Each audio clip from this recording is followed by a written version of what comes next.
Yo, what's going on, guys? It's Houston Sports Talk back into the video day. And today, the Chicago Bears have fired head coach Matt Eberflus after 3 seasons.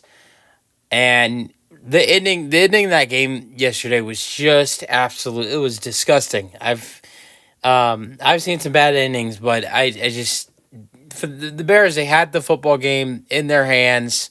A penalty and a sack takes them all the way back to the 41-yard line, which really hurt them.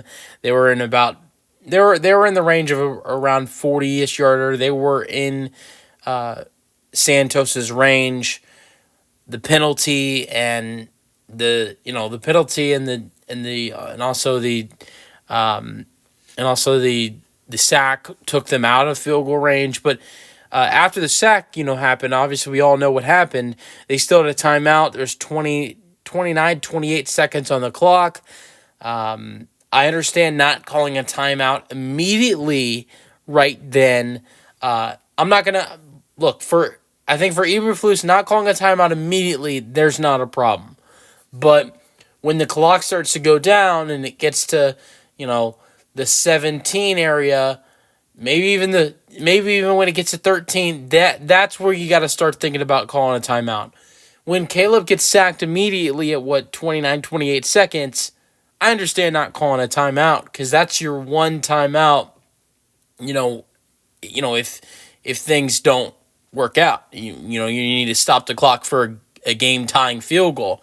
But when things are slowing down and the offense isn't doing anything, it's all the way down to 13 seconds. Where's the timeout? Look, people try to blame Caleb Williams. He has the control to call a timeout. Caleb should have called a timeout as well. But the head coach, Matt Eberflus, 100% should have called a timeout. We didn't see that happen. And honestly, here's my full opinion on it.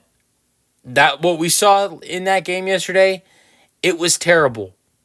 But I don't think that's what got Matt Eberflus fired from his job. That is a terrible way to end a football game, but ultimately I don't think that's what ended his Bears tenure. It's what took place after the game. It's not taking accountability. It's saying, I don't think we did anything wrong. I think we did everything right. Obviously, you didn't do everything right because you lost the football game. You lost 23-20. You didn't call a timeout. You didn't do everything right. Honestly, I will say this. There's a shot. I mean, look, I think most likely we're still here talking about how Eberflus lost his job if he did take accountability. But I'm saying right now, there's a way more solid chance that Matt would still have a job if he took accountability after the game, but he did not do that. And this is not the first time he's done that this year. He did it against the Packers. You got to take accountability when something happens like that. And for that, I think that's one of the biggest reasons why we are sitting talking about how he's lost his job. And not to mention, they did this on a Friday. Usually when you see a head coach get fired, it'll happen on a Monday or Tuesday. If he took accountability, I think this fire wouldn't happen at least until Monday or Tuesday. You got to take accountability for when you make mistakes. And I think every good coach, I think good coaches can make mistakes like that. Even good coaches can have screw ups like that. I'm gonna go to another sport real quick. In basketball, one of the best coaches of all time, one of the current best coaches in the league, Eric Spoelstra, a couple weeks ago had a very bad mistake which lost them the basketball game, where he called a timeout. They had no timeouts remaining. They lost the game because of that.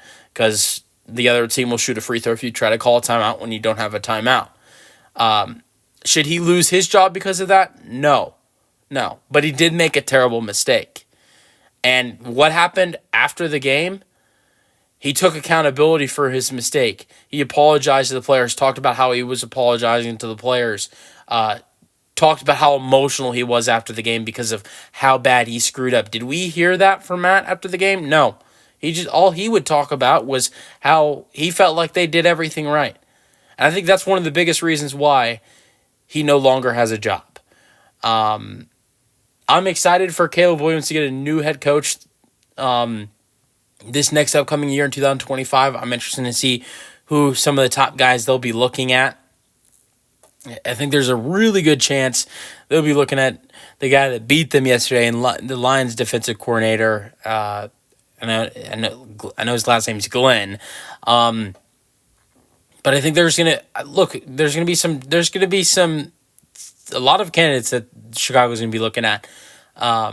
What do they feel like adding in? I mean, you got a young quarterback. Does that mean you want to bring in an offensive guy, bring in an offensive coach? But you also have a really solid defense that, has some talent. Do you want to bring a defensive guy in? I think it's going to be tough for the Bears to decide this offseason whether they want to bring in someone who will help with the offense and make Caleb a better player, or help with the defense. I think both are super important, but I think the more important thing is Caleb Williams. And I think over the last couple of weeks, I think we've seen him improve. I really think so. These last 3 weeks, playing against tough divisional matchups, we've seen him play every single team in the NFC North.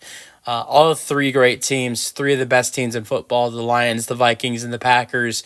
And every single one, he's put up a fight against all 3 of those teams. And I think compared to what things were going like for him in the previous couple weeks before that, he's really turned a switch, and I think he's playing some really good football. And I think over these last 3 weeks, playing the way he has played against some good talent, divisional talent, he has shown he has a good future. You just got to bring in the right coach for him, and I think Caleb has a great future next year. But it looks like the Bears' season is probably going to continue to go downhill after this. I think you had a good chance the last 3 weeks, they've had a good chance to get themselves in position to get a big upset. They had it against the Packers. Field goal got blocked. They had it against, the Vikings. Couldn't beat them in overtime. You had it yesterday evening against the Lions, the best team in football.